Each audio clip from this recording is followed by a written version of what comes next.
to my best of my The knowledge, actual until they ordinance? take the water meter out of that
Now, one guy contacted me about the rental registration. He wants us to I had a couple. put it on hold till we had to let it Yeah. full council.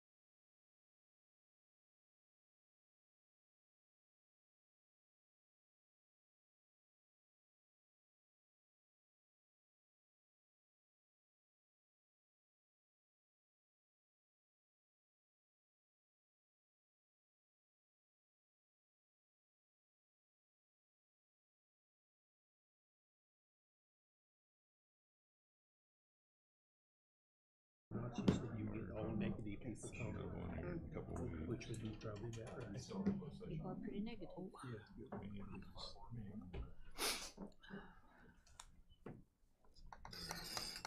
Feeling pretty good about yours. I am. Cut off the quiet. I would like to call to order the April 1st, 2025 meeting of the Danville City Council. Roll call to establish a quorum, please. Mayor Ricky Williams Jr., Present. Alderman Ed Butler, Present. Heidi Wilson, Present. Carolyn Wands, Present. James Bouchard, Present. Mike O'Kane, Here. Bob Iverson, Here. Mike Poore, Here. Rick Streebing, Here. Sherry Pickering, Here. Eve Ludwig, Present. Tricia Teague, Present. Robert Williams, Present. Darren York, Here. John Cooper, Here. 14 present. 14 present. We do have a quorum. This time we will have the invocation by Pastor Dave Anderson, First Church of the Nazarene, followed by the Pledge of Allegiance led by Alderwoman Wands. Please rise. And during that time, that Mr. Mayor, during our prayer, can we have a moment of silence for Brother Cunningham, Roosevelt Cunningham? He was a fireman Yes, sir. for our city. I plan to mention that in our... Oh, did you? Okay, I'm sorry. Thank you. Let's bow our heads for prayer. Our Father, we are grateful to be in your presence tonight. Thankful, Lord, that anywhere we go and anything that we do, we are submissive to you, Yes, and Lord. that you are there to help us and guide us. Mhm. Lord, as I look around this room, I see people who are giving their very best for this city, Yes, Lord. and I thank you for that. Mhm. I don't know what they brought to this room tonight. Yes, They Lord. may have trials and difficulties of their own that they're facing, Mhm. and I Yes, pray for Lord. each one. Would you Mhm. guide them, protect them? And Oh, Lord, if yes. life is throwing them some curveballs Yes, this Lord. week, I pray that you would be there to give them wisdom and Yes, strength. Lord. We ask that you'd be in this meeting. Mhm. Give us wisdom beyond our own. Mhm. May we trust you and lean upon your leadership and guidance. In Yes, Jesus' Lord. name. Jesus' Amen. name. Amen. I pledge allegiance to the flag of the United States of America and to the republic for which it stands, one nation, under God, indivisible, with liberty and justice for all. Thank you, Pastor Dave. If you would like to share anything about updates going on with the church or with you. Thank you. It's a pleasure to be here. And this is a very special time for my wife Lori and I, for we have spent 35 years in ministry here in Danville, 45 years altogether. And a few months ago, I knew it was time for me to retire. It's a difficult decision. We've grown up here, basically. Our kids have grown here, gone through the Danville School District. And so I want to say thank you to all of you and to Danville for being a gracious and great place for our kids to grow up and being that supportive group. We love our church. We're thankful for this place to serve and for the city to serve in, and pray God's blessings. We announced it several months ago in hopes that there would be someone selected to take my place, and that process is coming to an end. Hopefully soon they'll know, and we can support them and love them as well. But thank you again for all that you do to make Danville better. We are beneficiaries of that. Thank you. Pastor Dave, we thank you for everything that you have done for Danville, you and your wife and family. You guys contribute in a lot of ways, so thank you. And I know, like they used to say, like our missionary, Dr. Lester Cooper, used to say down in Atlanta, that you'll be retired from work, but never from Christian service. I know that, so thank you. At this time, you have before you the minutes of the last meeting. Is there a motion to approve those? So moved. Second. It's been moved and seconded. Is there any discussion or debate? All those in favor, please signify by saying aye. Aye. Any opposed, same sign. Thank you. You also have an agenda for this evening. Is there a motion to approve the agenda? So moved. So moves. Second. It's been moved and seconded. Is there any discussion or debate? All those in favor, please signify by saying aye. Aye. Any opposed, same sign. We do not have any proclamations this evening. However, if they would be willing, I would entertain appointing the following individuals to the Credentials Committee. The Credentials Committee is the one who reviews all the paperwork that we receive from the county whenever there are elections to verify that they are actually eligible to serve. There is one individual that I had not had a chance to speak to yet, and I'm hoping that he will still say yes. But at this time, I would like you to consider for appointment Alderwoman Eve Ludwig as the chair of that, Vice Chairman Pickering as a member of that, and if he would be willing, Alderman Mike O'Kane as a member of that Credentials Committee as well. They have to be individuals who are not up for election at this time. Would you all accept? Yes. Thank you. Yes. At this point, I would entertain a motion to concur with that appointment. Move to concur. Second. Yes. It's been moved and seconded. Is there any discussion or debate? Hopefully it's better than 2 years ago. When we Yes, had, it will be. hundreds of people in here. It should be. Any discussion or debate? All those in favor, please signify by saying, or do I need to have a roll call vote? Voice vote is fine. Okay. All those in favor, please signify by saying aye. Aye. Any opposed, same sign. Thank you, Alderman. I do not have any reports of boards or agencies or commissions this evening. I do have a couple of items of information for the good of the cause.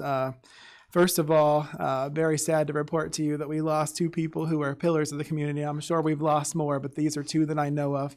Mr. Budgeward, you saw at almost every event in the community. He was a man who did a lot for our people, always volunteering his time and willing to help others. So we are praying with his family.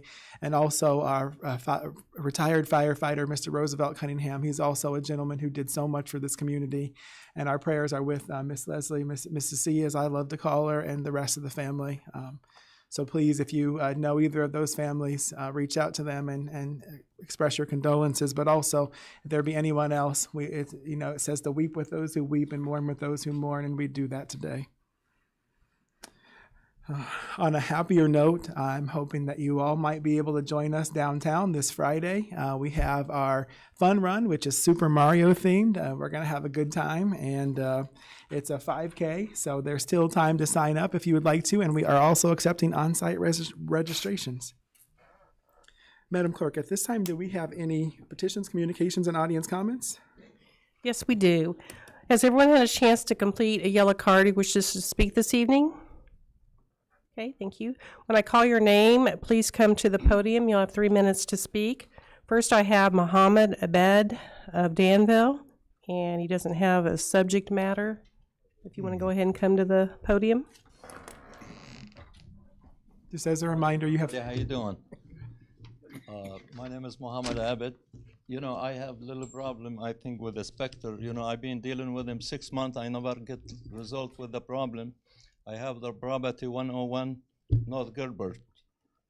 And I've been coming in and always come back and goes in back and forth. We never get no result for the problem I have. You know that.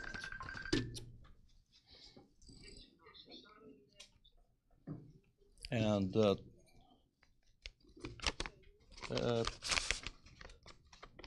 his name Brett Saul.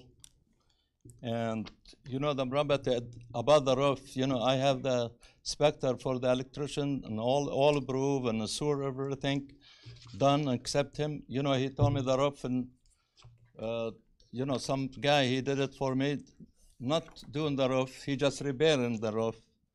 And then later on, I keep talking to him, what's going on, and the guy, I can't find him no more, the guy construction. Then I hired the Century 21 to do the roof back again. When I go show him that things, and I asked him, I said, what do you want me to do? He said, how come those doesn't get permit? The Century. I said, they send me message, when you repair the roof, you didn't have to have the permit for that. You know, the company, this company. And he give me a hard time. I've been 6 months, I can't get the result. Go look to the building, 101, how nice looking than before. That's what is this problem. Thank you, Mr. Abbott. We'll look into that and someone will be in touch with you. Thank you. Yes, sir. I appreciate that. Chris Albin of Danville regarding Chapter 163 rental registration. Hi, good evening. I was asked to come here kind of short notice, but I understand that there's some movement to take tenant complaints from the legal department into an advocacy program. I'm not sure what that looks like, or there's some discussion about it. And so my point is not so much an advocacy, but you take it from the legal department into somebody who may not understand the situations. And I was a school teacher for 10 years, and every time that we would issue grades, some students would do A work, some students would do B work, C work, D work, and some students would do no work. Every year, every semester I would give grades. Some students would believe that their grade was based on some kind of bias or some kind of opinion of something. You could always go back and you could look at, essays. You could look at, quizzes. You could look at any kind of documentation to demonstrate why the grade is what it is. Once it is based only on opinion, and once it's based only on somebody's feelings about how they were treated, then there is no objective way to address it. So I'm just asking that tenant complaints remain in the legal department. There are reasons for tenant complaints. I'll say that. But there are also many tenants who simply complain because they aren't doing A work, or so to speak. So I thank you for your consideration. Thank you, Mr. Albin. Just for clarity, it's not being moved from the legal department. It's being consolidated in the legal department. Okay. It's kind of confusing as to the. Sorry. It's kind of confusing as to the language of it, and I was just not aware of what was going on, so I pay attention to them. So thank you. Thank you, sir. Adam Sturr of RC Management regarding retaliation and landlords. Before I continue, I just want to get some clarification. So if a tenant has a retaliation claim, that is staying in the legal department and is not being considered to go to the HR department, is that correct? That's correct. Well, then I'm going to skip over that part of it then. Wanted to talk to you guys real quick about landlords, this state of landlords. I own RC Management. We manage roughly 1,800 doors in the city of Danville. So we've got a very large chunk of the town rental, property. So I want to bring you guys all up to speed on landlords, what they're feeling right now, in my opinion. I represent around 160 different owners in various states. The average landlord, the average rental property is financed through a bank. Some folks own them outright. Most people have them financed. The average rental property per year profits around $1,000 a year. That's what you bring home when the year's done, $1,000. So I just want to bring you guys up to speed. I've got numbers going back to 2020. Our highest year for City of Danville letters was in 2023. We received 42 City of Danville city letters, whether it be grass, problems outside the property, whatever, 42 letters. Last year, we received 356 letters. We went from 42 to 356 letters. This year so far, 57 letters. Same landlords, same properties, same everything. Not picking on RC at all, that the city has taken a stance to go after exterior things, bad garages, peeling paint, etc. You'll get no argument from me. These letters, all legit. None of them are within fault. However, landlords profit $1,000 per year. We've had to take down 28 detached structures in the last 18 months. The past 4 years, we've had to take down 0. The city has a ton of homes that need to be tore down, which are on a list, which are being tore down. You guys are doing a great job. But you can't tear them all down at once because there's a financial component there where you can only tear so much down at one time and do so much work at one time. Again, $1,000 profit. The average city interior inspection costs a landlord, on average, between $300 to $500. To tear a garage down, on average, $1,800. The average city letter, $200. There's no profit there. I have owners that are leaving the town. Mr. Stewart, I'm sorry, your time is up. Okay. Sorry I couldn't finish. Jane Coidia, I believe, is going to have a speaker on her behalf. David Taylor, is that correct? Regarding rental fee and city fees? Jane Caton. Thank you. Sorry, my handwriting is sloppy. All right, I'll just read the first half of this. My name is Jane Caton. I'm an investor in Danville, Illinois. I began investing over 15 years ago and have a strong interest in growing my portfolio. However, the increase in property taxes, sewer fees, permitting fees, and now the increase in rental registration is starting to make Danville an unattractive investment market, which will start to make it an unaffordable rental market. I am not sure if the city council understands, but any increase in fees or new fees is going to be passed on to the tenant. A prudent investor will not absorb these costs. I grow increasingly frustrated with the barrage of violation notices I receive for frivolous things such as the trash can wasn't put up off the curb or an item left in the lawn. By the time I receive these notices in the mail, the response dates have long passed.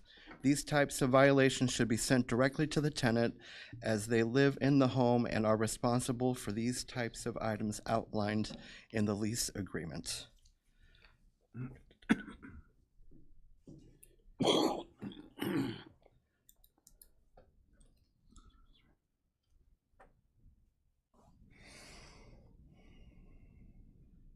right, I think the rest was about the HR thing with the tenant, so I'll skip over that. That's it. Thank you, Mr. Taylor. You want to just stay there, Mr. Taylor? Yeah, he is also going to speak on behalf of Jennifer Garcia. Yes.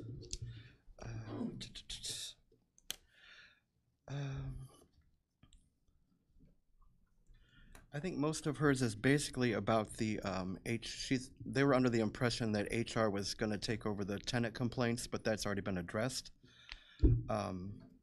It's in staying with legal, correct? Okay. It passes tonight, yes, So, sir. I'm not going to read this then. Thank you. Thank you.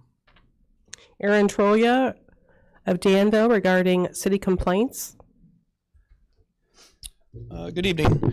Well, I'll just say it real quick here because I guess it's been addressed. So regarding tenant retaliation complaints going to Human Relations Department instead of Legal Department, I would disagree if that would happen. The Legal Department is already in charge of these inspectors and can have them look into these complaints. The Legal Department also has legal experience where the Human Relations Department does not. This seems to be a matter of what the Legal Department is, this seems to be a matter that the Legal Department is much better equipped to handle. Also in there, what happens if it's found that the tenant complaint is fraudulent or frivolous? Are there repercussions to the tenant? There are large fines to landlords who are found guilty, but no consequences for tenants found in the wrong. Tenants could bring false claims with no consequences and waste everyone's time. Lastly, I would like to say the code inspectors and the city in general has been good to deal with for the last several years. Over the previous 18 years, I've went to several city council meetings and was on the council for a few years. I've gotten to know several council people and think it's great that you step up and do the job. It can be time consuming and may need to make some tough decisions. Although I don't always agree with the council women and men, I do think they have the best interests of the city at heart, and I respect that. I don't always believe this is true with Alderman Cooper. From my experience with him and several other people I've talked to, he's extremely vindictive and a bully. I would ask people on the council, when Alderman Cooper brings something to council, is it really what's in the best interest of the city, or does he just have an axe to grind with somebody? Have a good evening. Thank you, Mr. Trolio. Jerry Hawker of Danville regarding rental registration.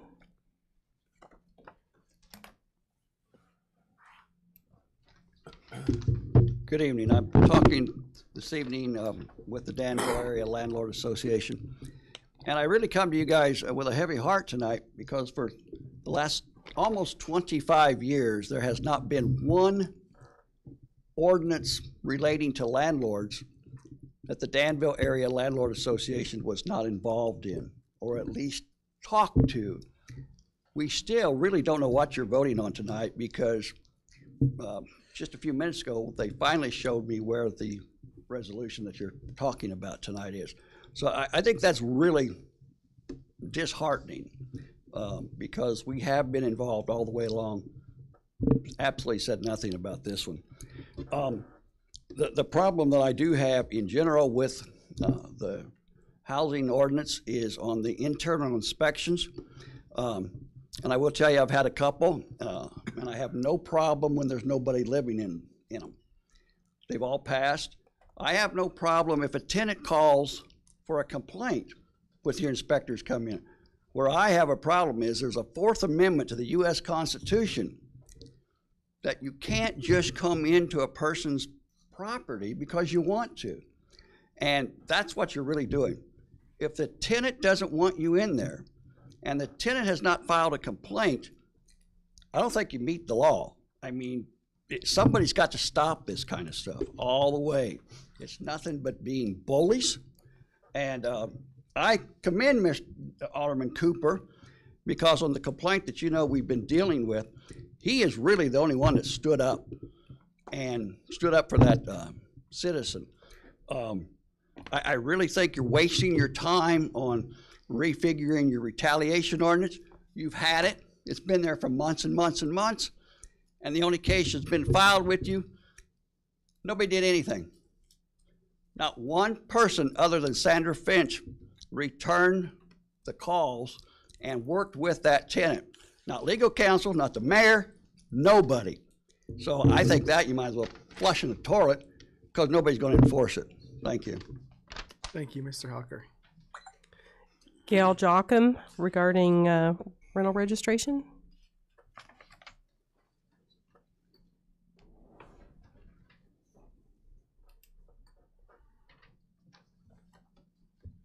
Good evening. Good evening.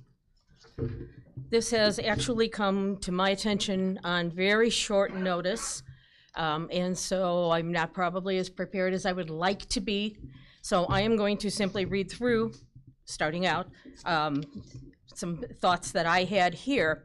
The ordinances were the subject of revision and some very quiet rewriting late last fall and early this year.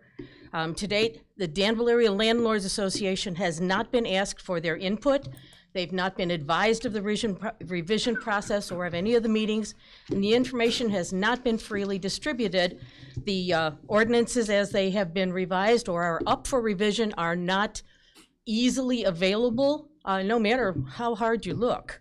I did look over the things that came through in December, January, and so my information is based on those. What revisions are being brought up after that, I have no clue, and I'm not sure anybody else does. I feel that Danville's landlords should have some say on the ordinances that are governing them. Our voices need to be heard. Attendance here was critical. Making our voices heard is absolutely imperative. There are hundreds of landlords in this city, thousands of rental units. It's an awful lot of financial contribution to the community's good standings here.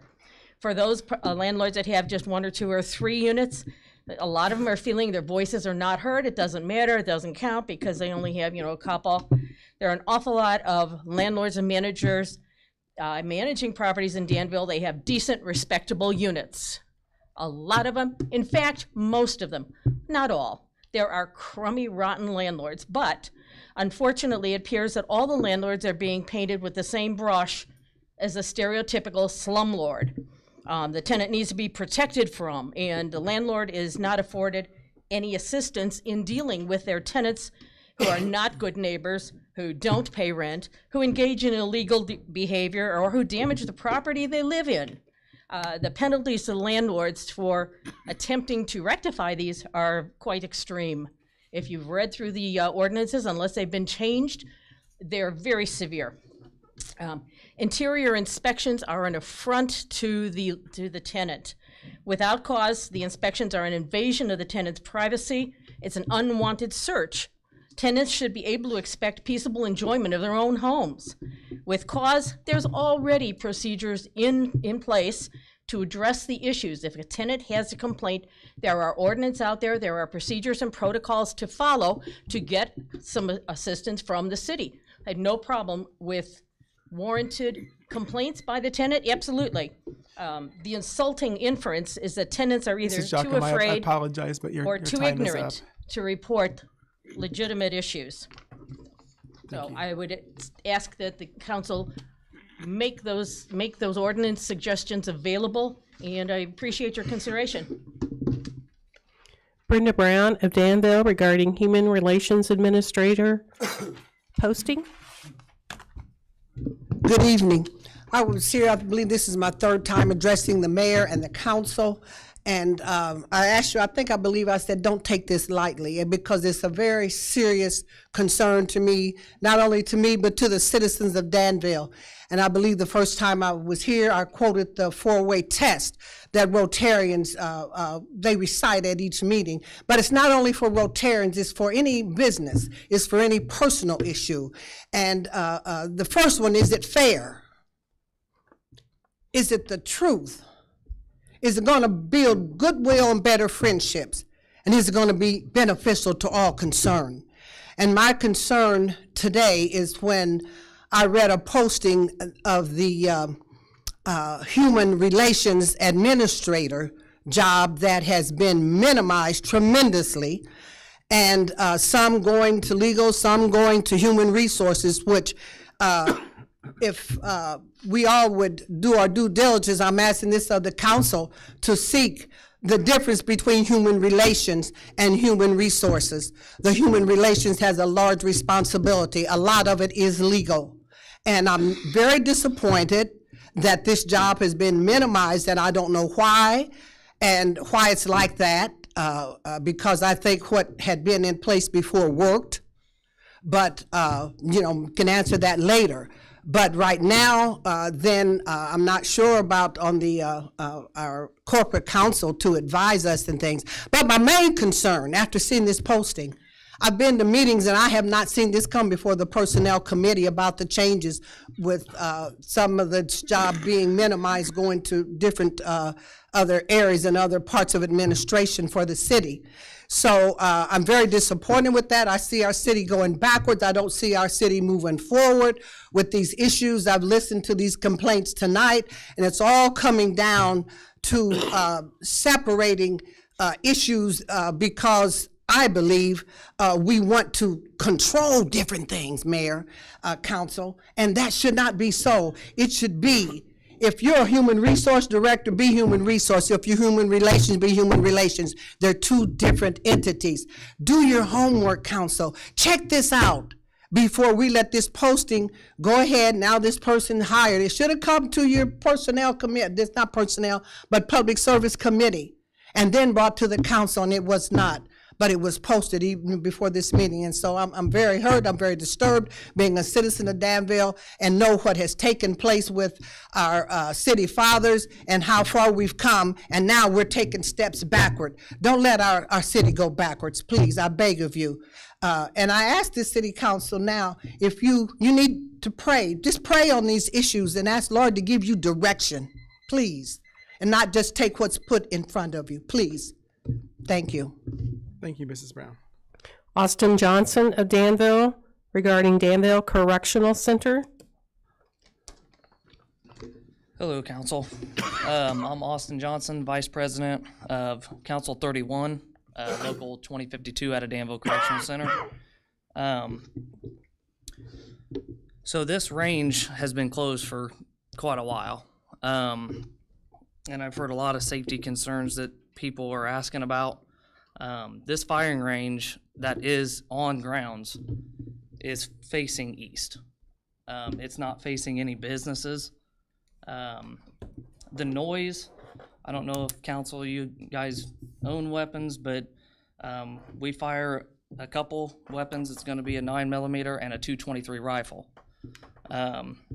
Both of which I'm not an expert, but wouldn't feel that that would be loud enough to actually harm any businesses around there. And you know, it costs the taxpayers quite a bit of money to send correctional officers. And I want to be clear, I am not speaking on the Department of Corrections. I'm speaking just on the union. But it costs the state a lot of money to send us 2 hours away to shoot. And it can be a burden on safety and security of the institution for our members.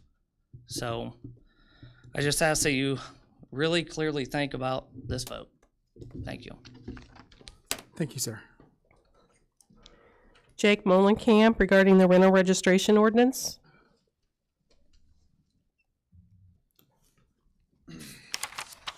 Hi, everybody. So I guess the reason I came, you guys aren't going, which is great, but I did have some other thoughts I wanted to share with you. First, you know, I'm Adam's business partner. We're the largest landlord in Danville by quite a bit. You know, Adam and I started buying houses, you know, almost 15 years ago now. And, you know, naively, we wrote a little mission statement. We wanted to own houses that we would live in. And we've tried to do that. You know, we invest quite a bit of money in our properties. The properties that Adam and I own, you know, our repair and maintenance budgets every year are crazy high. When we do turns, we spend a lot of money. We try to make them nice. We don't patch a roof, we replace a roof, you know, talk to the inspectors. You know, we spend a lot, we do a lot with our houses. Now we're managing for other people, and we encourage our investors to do the same thing.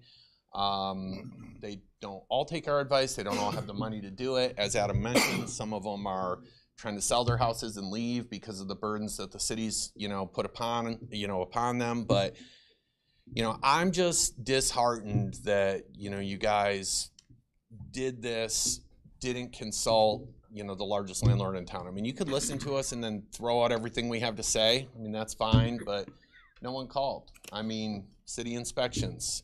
I mean, why not inspect them when they're vacant? You could do 4 times as many. You'd see them, you know, before the tenant got in there and messed it up. I mean, there's some challenges there. I've got some ideas, but, you know, no one called. So, you know, in this moving forward in future bills, I would just, or not bills, ordinances, I would ask you guys to please consider the people that are being affected. Think about, try to get all the voices and opinions. I get it. I don't agree with the tenants a lot when they complain about me, but, you know, that's why there's someone sitting in the middle, legal department or whatever, to, you know, hear that complaint, look at both sides. But you guys also should be looking at both sides. I mean, if you're trying to address issues in the town of Danville, I mean, look at what we're doing, ask the inspectors. I mean, we're trying really hard to make these properties better. We're spending a ton of money doing it. We're encouraging the people we manage for to do the same thing.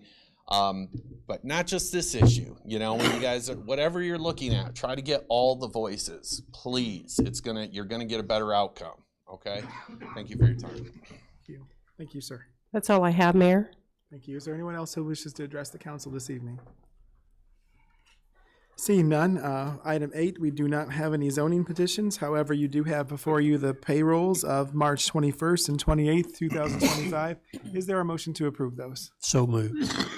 It's been moved and seconded. Is there any discussion or debate? Roll call vote, please. Alderman Strebing, Yes. Pickering. Yes. Ludwig. Yes. Teague. Yes. Williams. Yes. York. Yes. Cooper. Yes. Butler. Yes. Wilson. Yes. Wands. Yes. Bouchard. Yes. O'Kane. Yes. Iverson. Yes. Poor. Yes. 14 yes. 14 yes, the motion carries. You also have before you the vouchers payable of March 20th, 2025, March 25th, April 1st, and then a special run of March 28th, 2025. Is there a motion to approve those? So moved. Second. It's been moved and seconded. Is there any discussion or debate?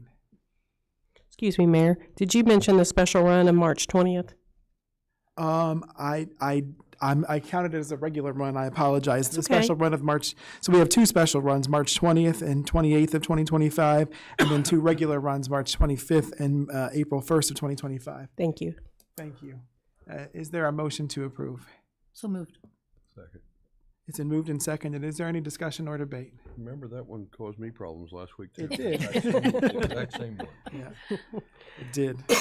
Seeing none, roll call vote, please. Alderman Pickering. Yes. Ludwig. Yes. Teague. Yes. Williams. Yes. York. Yes. Cooper. Yes. Butler. Yes. Wilson. Yes. Wands. Yes. Bouchard. Yes. O'Kane. Yes. Iverson. Yes. Poor. Yes. Strebing. Yes. 14 yes. 14 yes, the motion carries. This time we'll receive our Public Services Committee report. Chairman Streaming. Good evening. Puts us to 11A. We have an ordinance amending Chapter 123 of the City Code pertaining to tobacco products regulation. I make the motion to approve, dispense with the reading, and ask for your approval. I will need a second, please. Second. Is there any questions on 11A's ordinance? If not, roll call, please.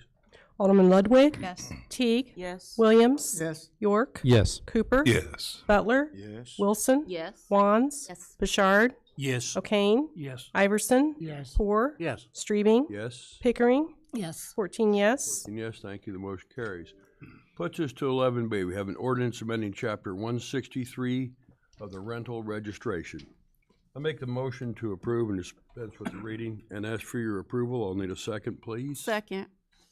Is there any questions on 11B's ordinance? Yes, Vice Mayor?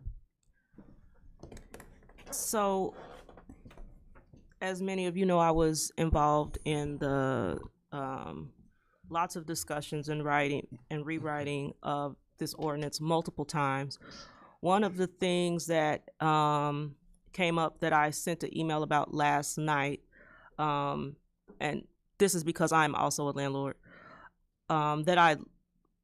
after this situation occurred, I looked at the ordinance to see if this was here, is concerning tenant notifications of violations. And I heard several people who came to the podium mention that as something that was important to them. It is important to me, and in the correspondence, which Alderwoman Pickering was also on, she concurred with me that that's something that needs to be added or amended. Exactly where, I'm not sure. But what I did was I searched the entire document for notifications to tenants, and the only place that I saw notification to tenant about violations is when the tenant makes a complaint. And one of the cases that was brought up previously was a case where one of the cases that I had referred to Human Relations for complaint was a case where one of the tenants was charged what they thought was an exorbitant amount of money to remediate a situation, and they had no notification that the situation was even problematic or that there had been a citation. And so even though from a legal perspective, the complaint in terms of the investigation and whatnot was, there was no legal basis for a complaint for that tenant, there's still something to be said as it relates to making sure that the tenants are notified of issues for a variety of reasons, because sometimes, especially when you're talking about environmental issues, many of the times it's the tenant that caused these problems, whether that is leaving a toter on the curb or having vehicles that are not running, on the property. It's not something that the landlord can go and change for the tenant. The tenant needs to be able to do that for themselves. So I said all that to say, I think this needs to be changed. I think that one change definitely needs to happen. I think that would do a lot to help the landlords and to help the tenants. I think it's good on both sides. I can't see a downside to that. But the tenants need to be notified of any violation.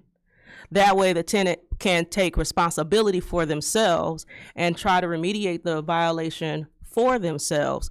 If the mailing is sent out to the landlord and the address of the property at the same time, the likelihood is that the tenant will receive the mailing at the same time that the landlord received it, or sometimes even before the landlord received it, the landlord is out of state. And the tenant can then take action to remediate the issue, and if they don't, then the process should then occur that is already in place. But I do think that change needs to happen. Yes. And I did concur with Alderman Teague, but since then I've also talked to the legal counsel, and I think he needs to tell us the legal side also. Thank you. With regard to notice, we notice up the landlord owners because through the registration process, we know who they are. There's tenant turnover. We don't always know who the tenant is to even notice up. So if there's an issue between who's responsible for what, the tenant or the landlord should go to their lease, and that's a civil matter. There are terms in a lease that should dictate who's responsible for whatever the case may be. I think I know what case you're referring to because it came before me, and it was brought as a discrimination case, but it wasn't a discrimination case, and it turned out to be an issue where the owner got a code violation. It cost about $1,200 to resolve. The landowner billed that tenant, and that's an issue that should have been resolved by their lease. I never said the tenant was responsible. I said the tenant should be notified. So we can easily address a letter that says occupant and address because we know the address of the violation. I have a tenant right now. I got violations, I think it was back in November. There was a list of them. I called the person who lives in the property and said, do you know about these? So here's what was told to me. And I talked to the code inspector, and we can, get these worked out and so on and so forth. So there were pieces that I took responsibility for. There were pieces that the tenant took responsibility for. But the difference between what I got and what the tenant got is that I got a list in writing because I got the citation. The tenant did not. So last night when I got my mail and I got notice to come to court, to municipal court, and I read the violation, so I took screenshots and I sent them to the tenant, and I said, did you get this? And the response was, no. It doesn't matter to me who lives in the house. It doesn't, obviously the landlord is ultimately responsible. My name is on the paperwork. My name is the one who was listed as ultimately responsible. I am responsible for coming to court. But that doesn't mean that that absolves me of responsibility of working with my tenant, right? I can work with them, but there's a list. So if there's a list, it would benefit the tenant to actually see the list for themselves so that the tenant would know exactly what was wrong. And so that if the tenant, and the tenant would also know who the code inspector is and the phone number for the code inspector. So if the tenant wanted to work with the code inspector for his or herself, that the tenant can then contact the code inspector and say, hey, can you please explain to me what it is that you're looking for, because I thought I resolved this, which is what my tenant said to me. I thought I resolved this, but obviously I didn't, and I don't know what's wrong. Right now, I have to be the go-between because I'm the person who got the paperwork. I'm still responsible, and I don't absolve myself of responsibility. I just want the tenant to be able to read the document for themselves and then to be able to say, hey, you know what? I'm going to go ahead and deal with this. I got this too. And we have a conversation about it, and we're both seeing it at the same time. Because if you have an elderly tenant, I'm having to then, hope that they see a text or hope that they see a screenshot or maybe take a copy of a piece of paper and drive it over there. And thankfully, I live in town now. But when I bought the house, I did not. So we can send a piece of mail that says occupant and the address of the dwelling, because we know the address of the dwelling, because we cited it and we took the time to send it to the landlord. I'm just saying they should get a copy. That's all I want, is for them to get a copy. And I believe that that's what many of the landlords have said that they want too. And I think that that's fair for both parties. It's fair for the tenant and it's fair for the landlord. And in the case, and this is me asking for, not just, I'm thinking, it reminded me of that case, but it happened with me. And I think that in the case of that particular person, they said, because they came to me and asked me, I have this situation with my landlord, what should I do? And I said, go to City Hall, talk to Human Relations. And I didn't have any other information beyond that. But they said, one of the things that they said to me was, I could have resolved this myself had I known about it. They did not know about it and did not get anything about it until after it was already resolved by the landlord and after they were charged. If they had done it themselves, they probably would have saved themselves. I think you said $1,200 because I didn't even know what the amount was. I just knew it was over $1,000. So they could have saved themselves $1,200 by doing the work themselves. And I think that and the good tenants want to do the work themselves, and I think the good landlords don't mind it. So, so to again address the notice issue, like I say, we always know who the owner is through our registration process. Tenants, sending it to occupant, now we got to deal with, I didn't get it. It's much easier for the landlord. You know who your tenants are, you provide them a copy, and now you know they got it. Instead of the city being the go-between in between you and your tenant and getting involved, and maybe now we're negotiating with your tenant or maybe talking to them about code violations or repairs that need to be done.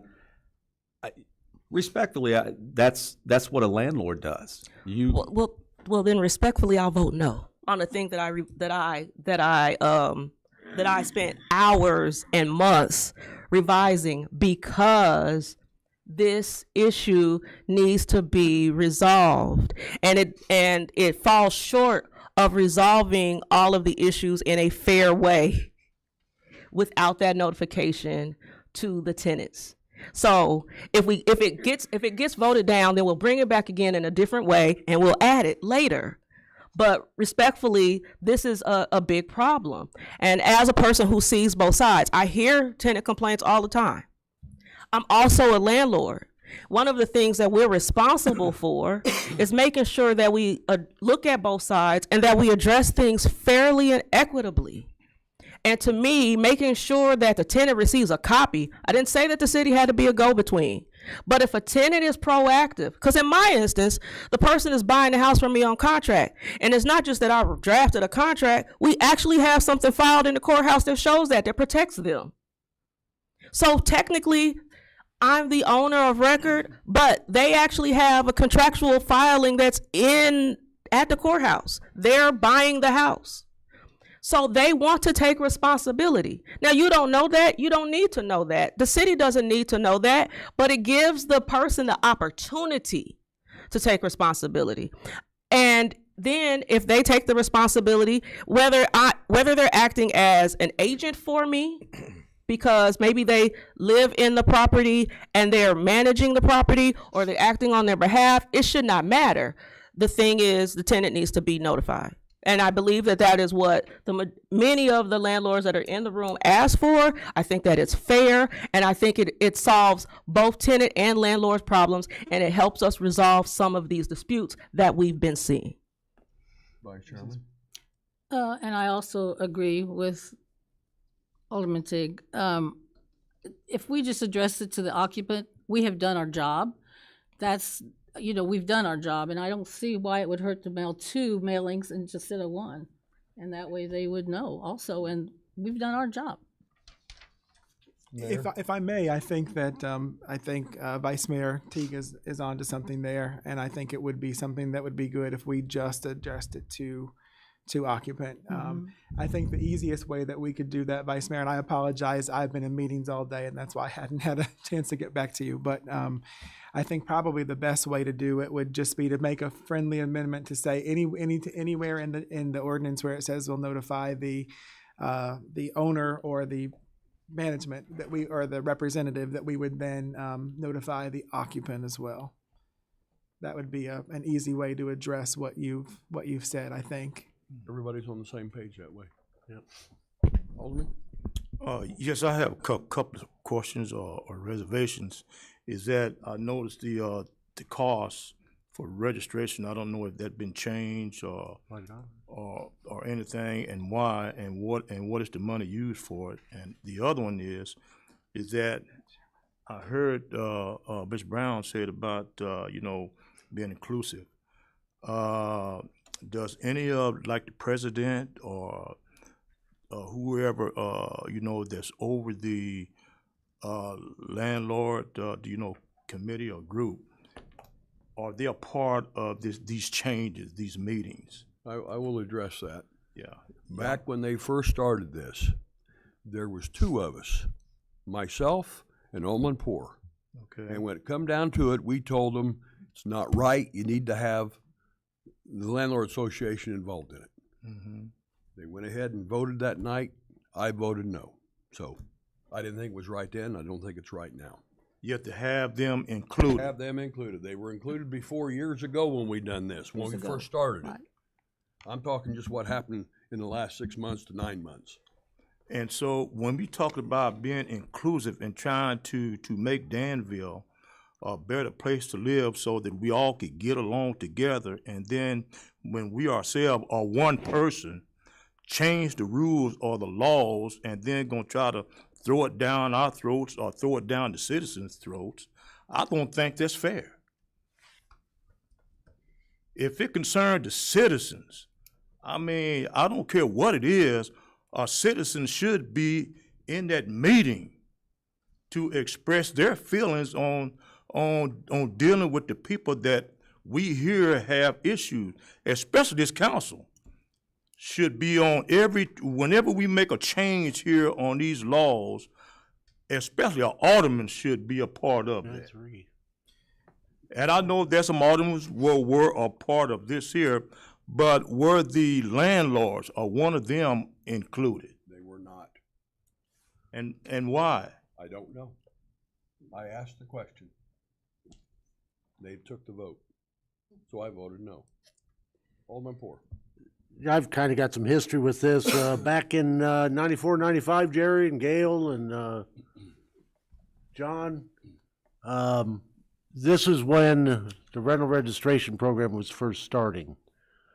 It was interior and exterior.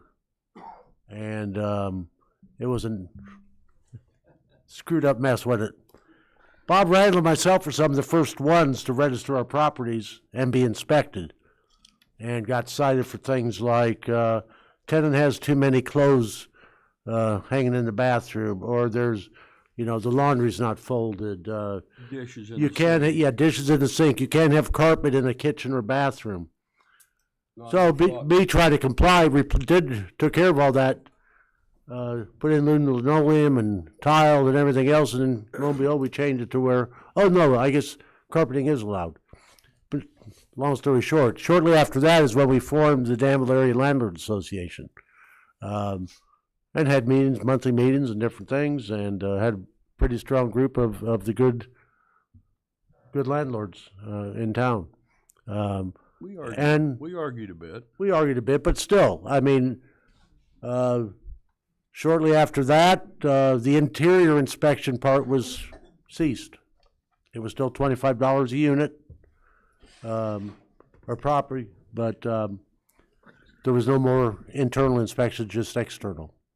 And then over the years, we kind of got away from all that and didn't really do any kind of inspections at all until there were complaints.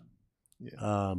But Alderman, I'm not talking about inspections. I'm talking about that whenever we make these changes, I'm getting to that, Alderman Butler. Huh? I'm getting to that. Yeah.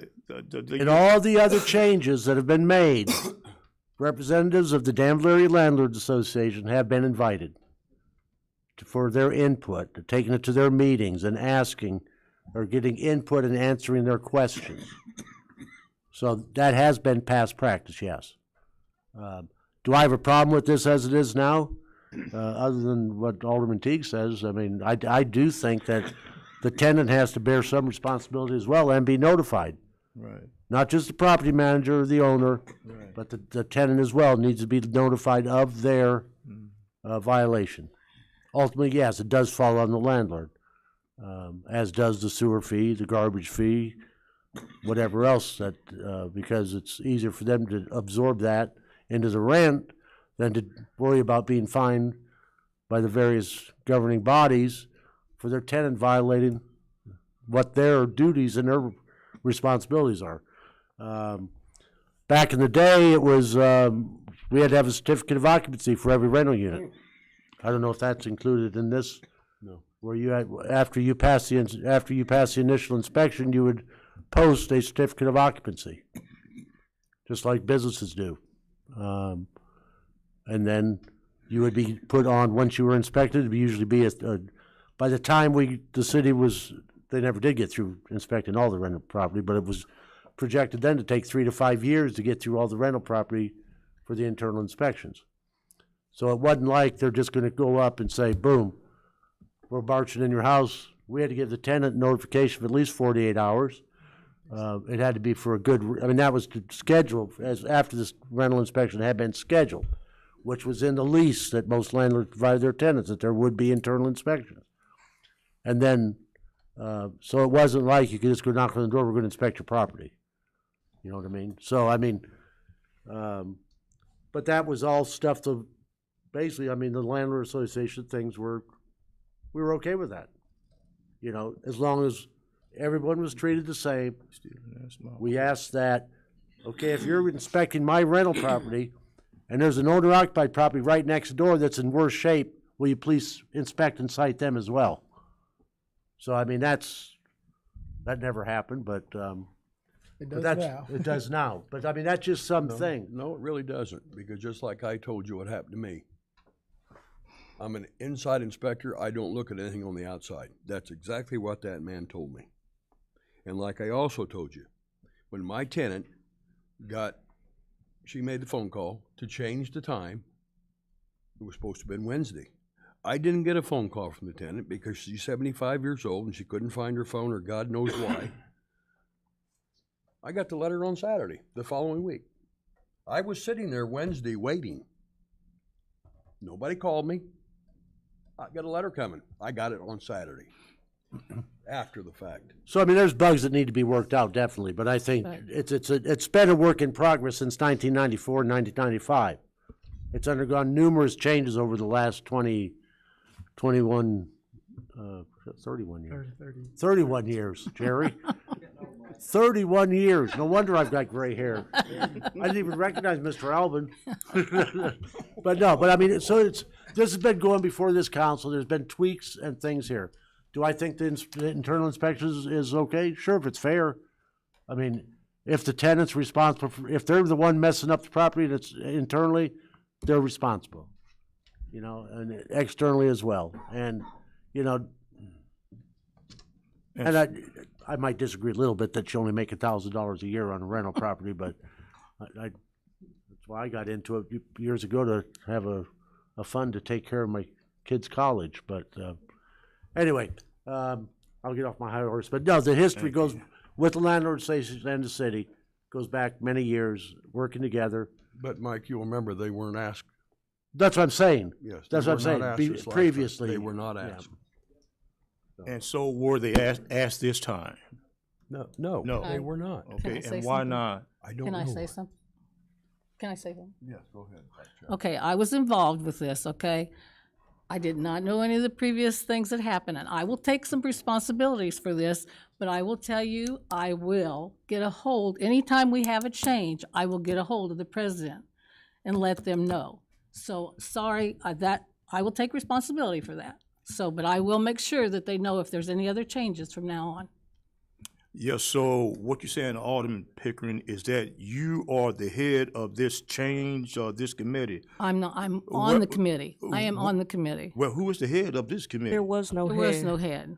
There is no head. No. No chairman or no?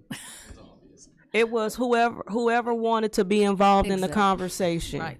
So this originally came up at the time. Brenda Brown was an alderman.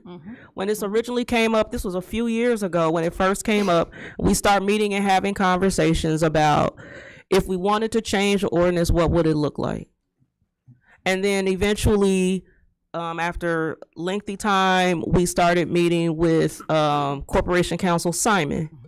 And then he took a stab at making a draft of the changes and then meeting with us. And we had multiple rounds of conversations going back and forth on different things that he had written, different things, what we thought, in different meetings. It was whoever wanted to be involved in the conversation. And I can tell you exactly the situation that precipitated the conversations. Because there were many times where tenants came and complained about different situations. There was one particular couple that came that talked about noxious fumes in their house. Their landlord is not in the room. And I said, how many times are we going to? I remember this. How many times are we going to have this conversation and hear about tenant complaints and saying that we should be doing more before we actually do something? And so out of the 14 people here, 3 of us said, okay, let's move forward with this. And we started having conversations. They were very informative. As a matter of fact, they started over lunch. And we also, and to make sure that we had understanding of the law, we also got Land of Lincoln Legal Aid involved. They also brought us examples of other cities' ordinances for us to compare to get an understanding of what else might be out there. But it was very, very informal. There was no formal committee. It was just us having lunch talking about what we should do. And then it just moved forward from there. And then it took at least 9 months, because we tried to hurry up and get it done before Simon retired. So it took at least 9 months, because I believe the first meeting we had, it was warm outside and it was the summer. Simon retired in the spring of last year. So we got it done then, and then a case came up. And when that case came up, and by then you and Alderman Cooper had joined us. When that case came up, and then the tenant felt like their rights had been violated. And then we said, well, there shouldn't be able to be retaliation or allegations of retaliation. And if so, if there was retaliation, what would happen and how does it work? And what we were told was that, what we were told by current Corporation Counsel was that the previous ordinance as it was written didn't have enough teeth to it. So we addressed it again. And so the people who were originally involved, now Alderwoman Brown was no longer Alderwoman. The people who were originally involved got called back to talk about how it should be addressed again. So when we got called back by Human Relations Administrator. And when we sat down, we started to see not just that the ordinance need to be changed, but also the processes need to be changed, which is one of the things that I brought up last week, because since the processes weren't changed when we had changed the ordinance the first time, then a lot of things fell apart. Because the first thing that happened when we started having a meeting, I said, well, do we actually do the landlords know that there's intent to go in and do internal inspections, and have they actually granted us intent? Have they said that we could do that? The answer was no, because the form hadn't been changed. So even though the form is not in the ordinance, the processes need to change. And one of the things that I said last week, if we don't look at the entire process from soup to nuts, start to finish, this ordinance change doesn't really mean anything. We have to be able to change everything in that whole ecosystem in order for it to work. And so we brought these, and I brought several of those things up last week to make sure that we do that, because if we don't, we're going to end up right back here looking at this again. And I wanted to make sure that we avoided that. But that's so to answer your question, no, there is no formal committee that was put together. I think there might have been a formal committee previously, but that was before I became an alderman. Since I've been an alderman, the only conversations that I've had about this were informal, and they started with aldermen getting together, also making sure that we don't violate the Open Meetings Act, because there were only 3 of us and we sat on different committees. I want to make sure that that's clear too. We were all, one of the things that we have to make sure of is that we don't violate Open Meetings Act. Right. So you can't have a bunch of aldermen in a room making a change, because that is a violation of Open Meetings Act. Now, that doesn't mean that there weren't conversations about it with other people who also are elected to say, do you have an opinion about this? And people did cite their opinion, and people have every opportunity to provide their opinion. And I actually would welcome, to be quite honest, and I'll say this, I would welcome the Landlord Association to go through it, make comments, bring those back to us, so then that way we can still, because this is not written in stone, we can still make amendments to this in the future. This was our first stab at trying to rectify something that we've been hearing about, and that we've clearly been hearing about. But every citizen does have a right to provide their input, and every citizen does have a right to have their input be heard and taken into consideration. And so I would welcome that. I don't know who the president of the Danville Landlords Association is, but I'd be more than happy to have a conversation. Better yet, send me an email, because that's more efficient and effective use of both their time and mine. And we could go back and forth over email, and I could explain why we thought certain things. But I would love to have somebody say, you know what about this? What about that? Because one of the things that did come up previously, because I want to address this, because somebody brought it up at the podium, is, well, we can have inspections when the property is empty. One of the challenges from the city's perspective is, how would we know? There would be some administrative challenges there. However, if you have a suggestion on how we do that, I'm open to hearing it, because I would love for that to happen.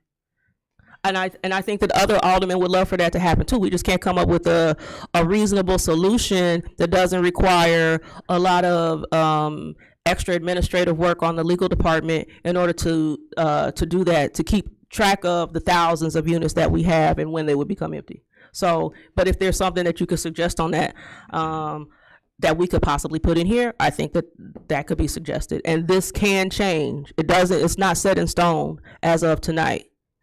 Vice Mayor, would you like to make the friendly amendment to? One of the things that I was looking at was as it related to notification, and I don't know that there's that much actual mention of notification in here in general. I'm not on the computer, so I can't search like I did last night, where I pulled it up and searched the document. So I don't know. I think the only thing that I am seeing as it relates to notices are as it relates to eviction notices and things of that nature. But as it relates to code violation notices, I didn't see that much in here about that. So I really think that we might want to take a closer look at it, just to make sure, because if we're only putting it in the only place that is mentioned, I don't even think that it really mentions I might be wrong because I'm just scrolling through. I don't know the thing by heart.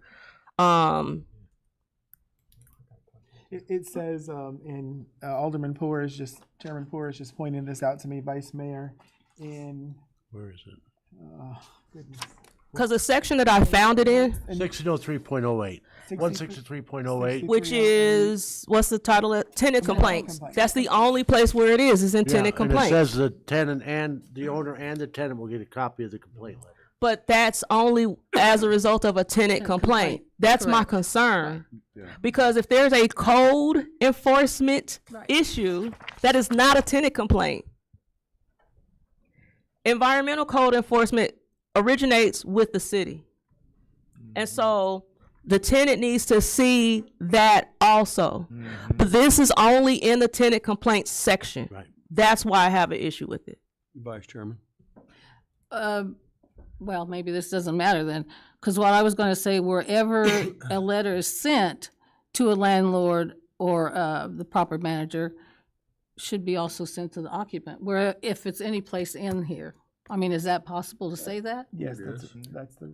But it's not, but the problem is, it's not That's in here anywhere other than the tenant complaint section. So then there's no provision Right. for notification anywhere. If that's the only place, you're right. Is there any other questions on change on, or the ordinance 11B at this time? Yes. My question is that it seems like we have a lot of changes here. So we're talking about amending these laws, so say we voted and we can come back and reiterate those changes, is what you're saying. And so at the same time, is any the whoever over the landlord's group going to be a part of that? What are we changing? And I thank you, Ms. Pickett, for standing up. Ms. My personal opinion is, it's not going to be popular. My personal opinion is it could be tabled to address where the notifications go, because there's no mention of notifications in here except for in the tenant complaint section.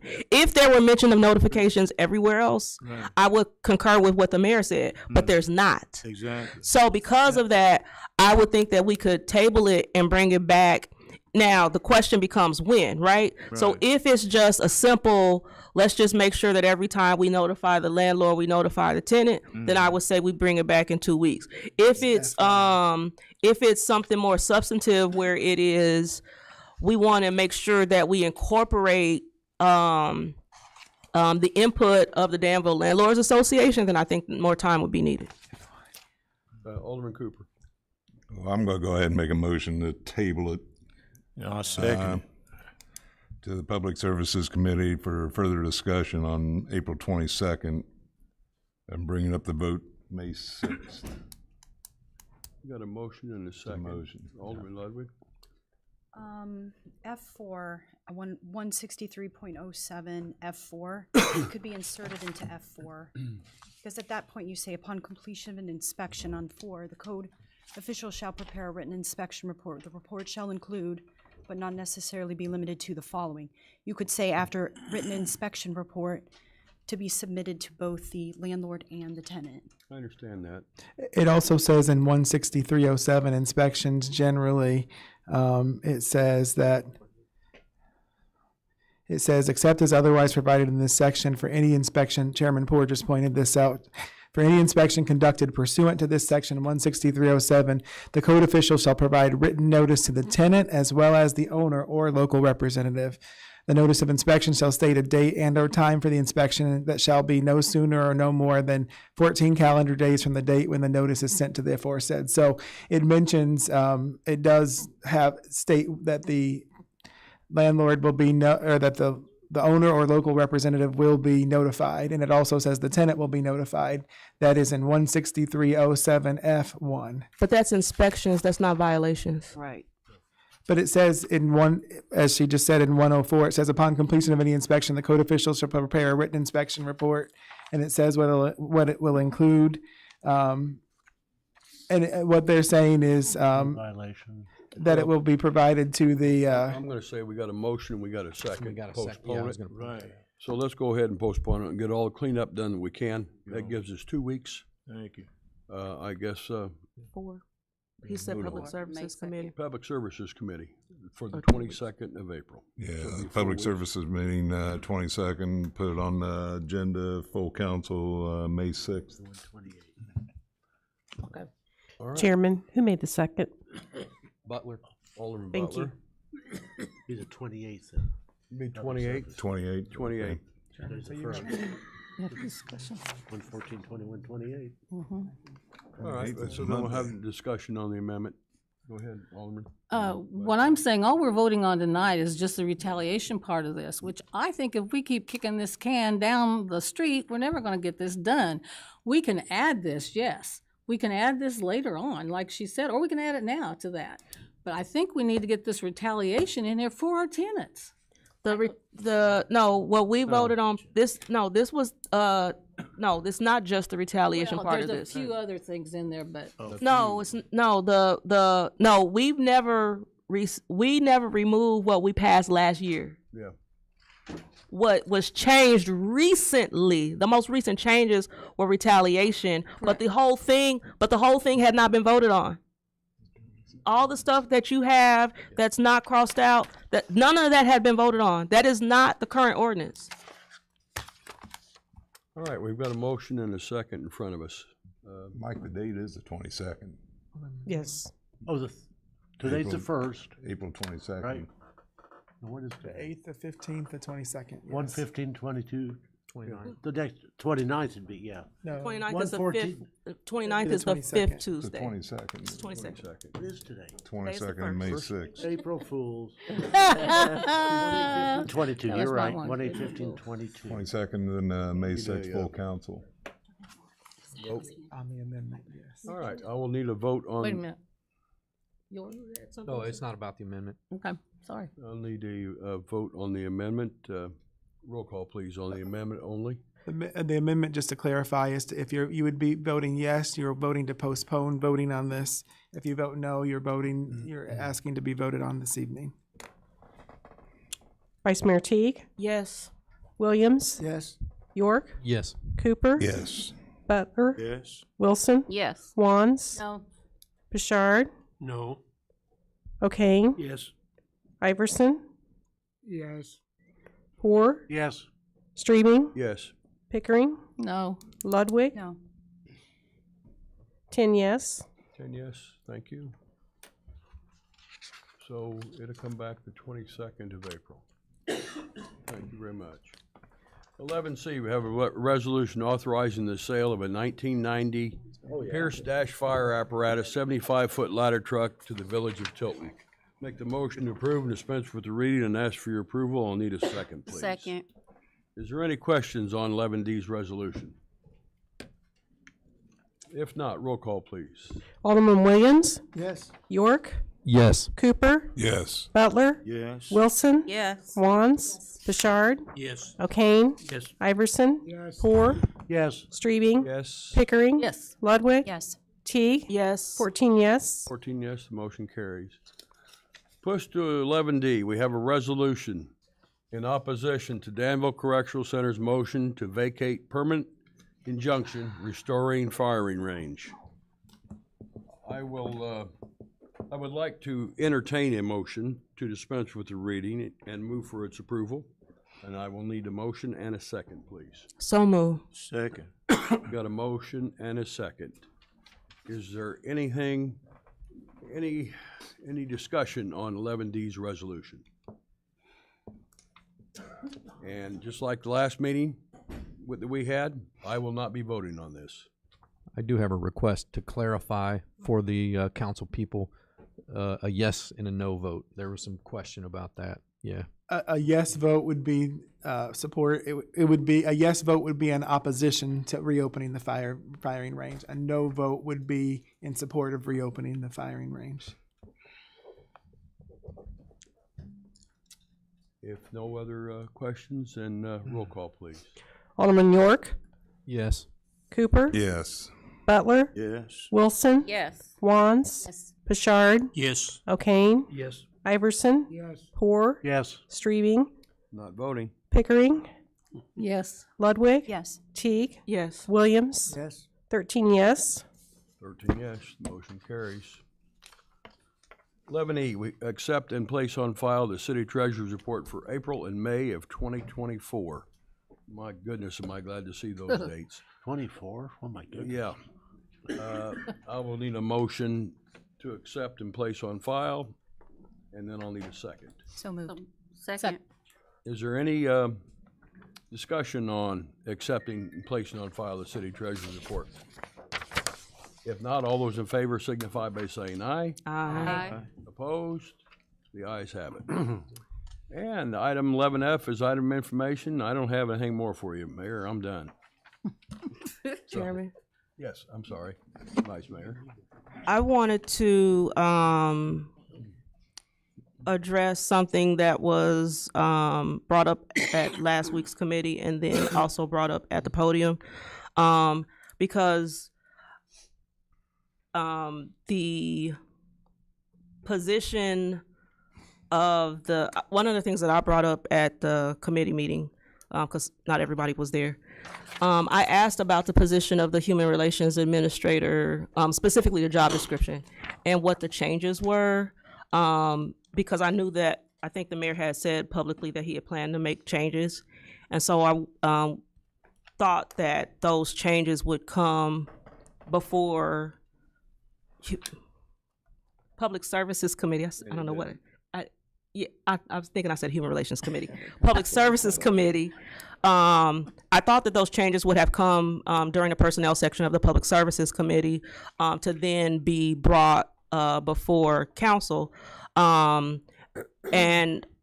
then found out at the meeting that the position had been posted. So one of the things that that I did was I went and read the new description, and I went and read the prior description, and then I compared the two earlier today and made highlights of what the changes were. And so I wanted to make sure that everybody was aware of what the changes were, and then also have a question, a follow-up question. So the changes are,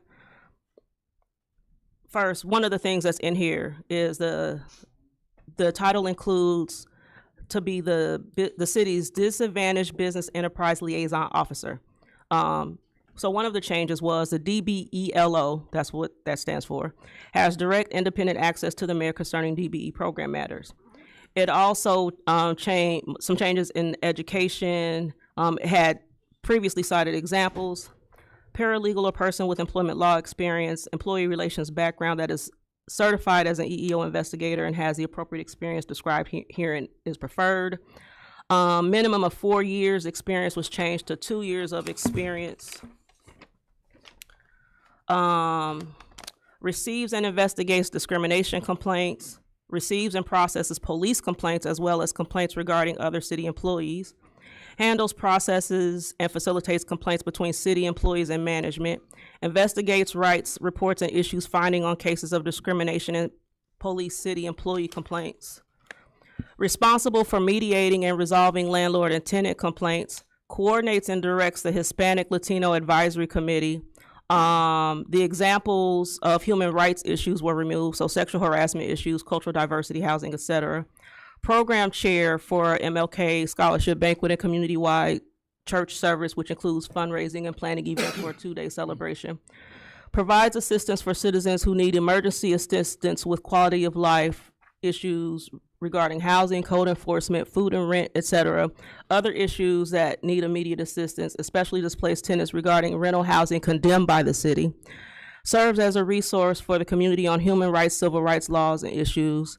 And then the last two are give speeches and presentations and attends community events and meetings. So one of my questions is, if these responsibilities are being taken away from the Human Relations Administrator, are those responsibilities being given to some other position? Those are not being taken away from the Human Relations Administrator. You will see that there's it says that that the individual will conduct their job as outlined in code section 95 of the city code, and that includes all of those things. So like the so the police complaints and the employee complaints against management, all of those are outlined in Chapter 95? Yes, ma'am. Okay. And then the other question. So that's not a substantial, it's literally just consolidating them. It's not a change. Then the other question is why the lessening of experience? Because one of the things that is, it says minimum of 4 years, and this says minimum of 2 years. And then also, we already talked about the EEO investigator last week, but that was the only thing that those were the only details that I knew about the position last week was the EEO investigator. So I'm wondering about the change from 4 years of experience to 2 years of experience as well. So the some of those changes had been made by Administrator Finch, and I don't know if you had the most updated version. There was an updated version that was provided to the council, when they did the wage study. Administrator Finch had made a number of updates on that, and so I don't know if you have the updated one that we provided to them, or. I believe I do, but Okay. that doesn't answer the 4 versus 2 years. No, that's what I'm saying. She changed some things. I don't know if that was one of the things that she changed or not. I'll be honest, I don't recall, Vice Mayor. So there were some things that were already changed. That's what I'm saying. I don't know if you have the most recent job description. I believe I do have the most recent job description, but so you're saying that Administrator Finch changed it from 4 years to 2 years? I don't know, honestly. I don't recall. So can it be changed back to more experience then? It could be, yeah. And then how will we go about getting that change made, since it's already posted? Can it be changed, just tomorrow? Yes, I could, but just as a reminder, changes in job descriptions don't come before the city council. That's a management responsibility. The only time that I provide you all with job descriptions is if we're asking for a change in wage ranges, or if we are going to create a new position. Those are the only times that the council is provided with job description updates. Okay, well, can we request the change even Sure, if we hadn't been absolutely. provided And I with can- council and I can- updates? Sure, and I don't have any problem with that. Okay, thank you. You're welcome.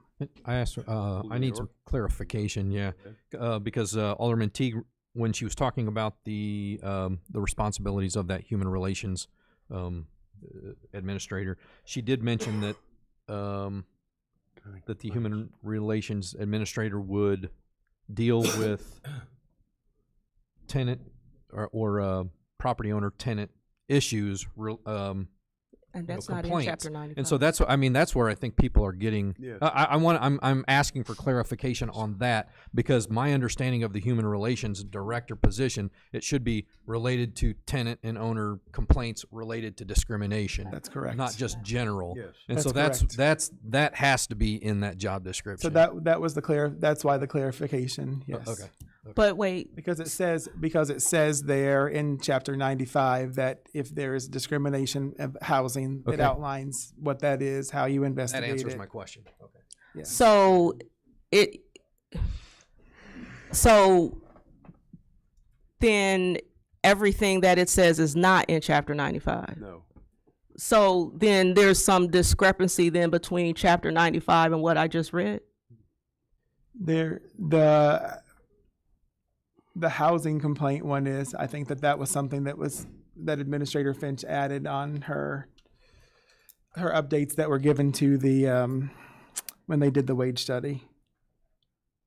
Oh, so because that was one of the things that she was doing. So everything that was, I want to make sure that I'm clear, that what I read was because those were the things that she was doing in her job, right? So that was a job description that was provided when we were doing the wage study. She was still referring those things to legal to investigate when there were complaints that were not discriminatory. Okay, so then what about the mediation piece, because I don't know if that's in Chapter 95. I'm pulling it up now. Because there's because one of the things that you just said was, well, everything that I read was in Chapter 95, but I've gotten the impression from this job description that, and from prior conversations also, I think with you, that Chapter 95 did not cover everything that the Human Relations Administrator had been doing in that job for a number of years. Yes. So all of the things that were removed, it seems like you were saying that they were consolidated because they're in Chapter 95, except that's not, doesn't seem to be accurate because, let me finish, please. It doesn't seem to be accurate because all of those things are not in Chapter 95. So, as I said, all the things regarding discrimination are in 95. So when you're talking about the police complaints, when you're talking about the employee complaints against management, when you're talking about complaints against employees, all of those things are outlined, as I said, in Chapter 95.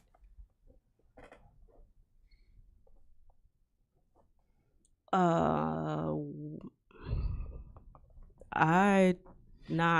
would just encourage you to take some time to review it. And I have it in front of me right now. I am not seeing anything. I'm just looking at the headings. I see administration and enforcement. I see procedure for complaints. I see public accommodations, real estate transactions, affirmative action, employment. These seem to be. You'll see police in there. You'll see housing in there.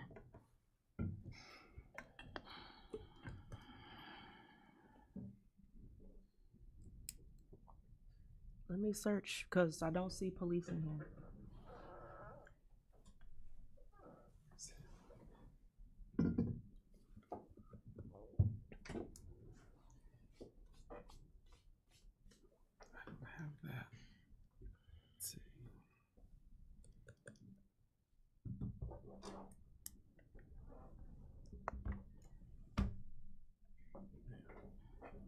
I also don't see I see stuff about the Human Relations Commission. I don't see anything about the Latino and Hispanic, was it Advisory Council, I think That it was was something called? that Administrator Bench had previously removed because it hasn't existed since, at least since I was an alderman. So for 16 years, it hasn't, I know for sure it hasn't existed.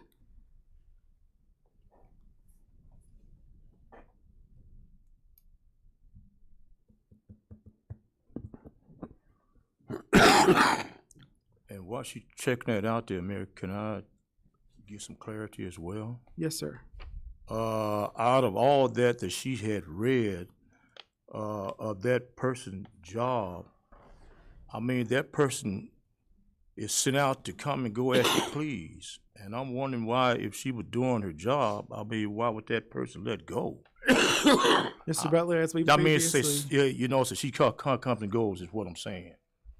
As we previously as we previously discussed, that's a personnel matter, which I'm not at liberty to discuss, and you shouldn't be either. But that's no. I'm just asking here. What I mean, does that person counsel? Mr. Butler, I think this is something that if you want to have a closed session to address these matters, we can do that. But I don't think these are issues that we should discuss just ask openly. I understand. Yeah, I just ask a question. That's all.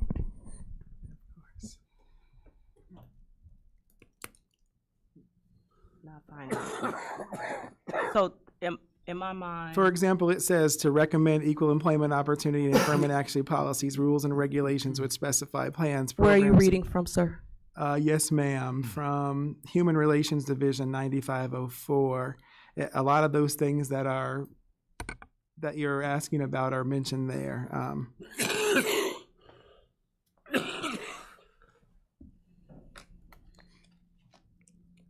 I do not see Says to anything. issue, receive, investigate, conciliate, settle, and dismiss complaints filed in conformity with this chapter, to request subpoenas as it deems necessary for investigations, to coordinate with legal division in filing complaints with the commission, to seek temporary relief and enforce orders of the commission, to recommend from time to time for consideration and approval by the commission and city council programs for improvement of the human relations, to recommend equal opportunity and affirmative action policies, rules, and regulations with specified plans, to establish and enforce minimum criteria and procedures and evaluate an equal opportunity and affirmative action programs and plans, to provide assistance and advice for the establishment and implementation of required programs, to hold meetings with the head of each department, to review equal opportunity plans and any progress, performance problems, and meeting equal opportunity goals, recommend appropriate changes to plans and procedures.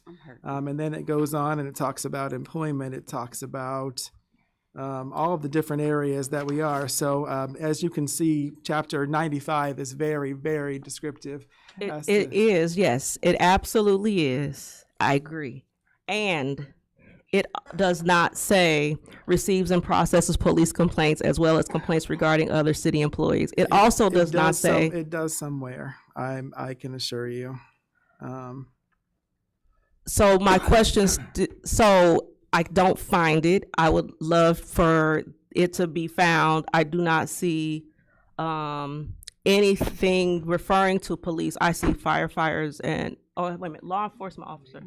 It's there. It says failing or refusing to hire or discharge any individual if such action is taken with respect to employment of an individual as a firefighter or law enforcement officer. Doesn't say anything about complaint against a law enforcement officer. It has mandatory retirement age for firefighters and law enforcement officers. I'm finding law enforcement officer. I was looking for the word police, but I'll look for law enforcement officer. I'm still not seeing anything about complaints against city employees. 95.5, procedures for the director of the Human Relations Director relating to complaints of alleged employee misconduct. A citizen may file a complaint concerning alleged employee misconduct of any city employee with the director. A complaint shall be completed. It talks about all the different things that they have there to say, and it goes on and is very, very explicit about the process for that.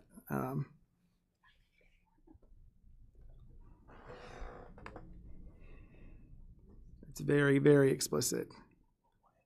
Thank you, because I hadn't found it, and that's why I brought it up. Yes, ma'am, I understand. I know it's, I read it because I did not want to cause any kind of problems with us. That's why I said it there. It's not taking away. And then the other thing about the 2 years, so going back to the previous question, which was the 2 years you're saying was changed by Administrator Finch? I don't, as I said, I don't know. I don't remember if it was changed by her, if it was changed by me. I'm not sure, to be honest with you. I don't recall.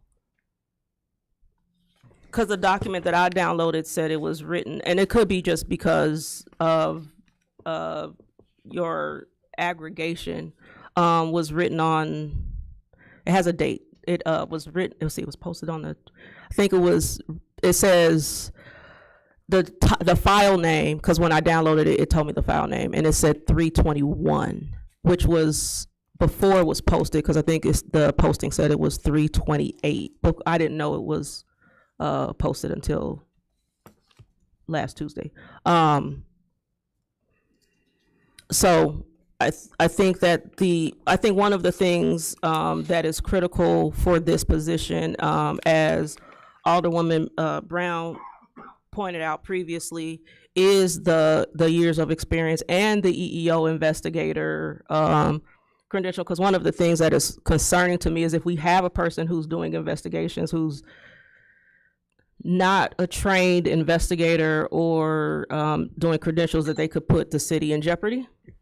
So Administrator Finch actually updated those. I can tell you that with certainty. With those requirements were there, and they continue to be there as she listed them. I thought you said last week that it wasn't a requirement anymore. It never was. It's not a requirement there. If you look, it says it's preferred. Even in the old job description, it says that it's preferred. And I will tell you this with certainty, Administrator Finch did a lot of wonderful things. She was not a certified EEO person when she was hired here either. Well, that was 34 years ago. Was there such a thing? Yes, there was. There was someone else who held the position before her. And they were a certified EEO investigator? No. So are we requiring that a person becomes a certified EEO investigator by a certain time frame, like we do with the code enforcement officers, where they are they have to be certified within a certain time frame of starting their position? It's not a requirement of the job, so no. It's never been a requirement of the job. Even under the job description that Administrator Finch herself wrote and updated, it was never a requirement. It's never been to this date. That's not something that I have changed. That's not something that I have removed or taken away. So Administrator Finch just went and got EEO investigator certification on her own?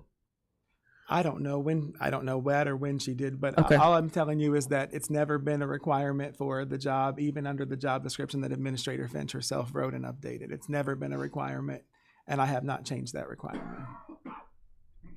I think that should probably be put in place as well. I would love to be able to see, I think one of the things that, comes into play, and I think has been expressed as a concern, is the experience and understanding of what's needed for investigations, and making sure that that the person has the knowledge and wherewithal to conduct investigations in a way that is protecting both the city and that's also impartial.